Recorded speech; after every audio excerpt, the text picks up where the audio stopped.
Снежната покривка со големина од 10 сантиметри на помала надморска височина и над 20 сантиметри на пониква се создаде со врнежите кои од викендот наваму се поинтензивни.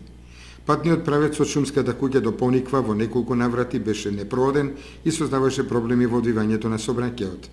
Екипи на Македонија пат секција Кочани уште од рано изутрене интервенираа со механизација и патниот правец го способија за сообраќај. Според информациите од Центарот за известување, на Пониква денеска постојано врне снег и се создава нова снежна покривка. Затоа им се препорачува на возачите да носат зимска опрема и да се прилагодат на условите на патот.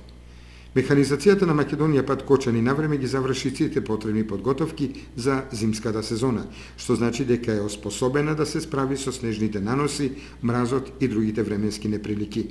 Песок и сол за интервенирање кај осојничавите места има во доволни количини и ќе бидат употребувани во зависност од потребите. Во сместувачко-угостителските капацитети засега престојуваат десетина зимувачи кои имаа среќа први да го видат овогодишниот снег. Снежната покривка ги израдува љубителите на зимските спортови децата, кои наредниот викенд сигурно ќе ги има во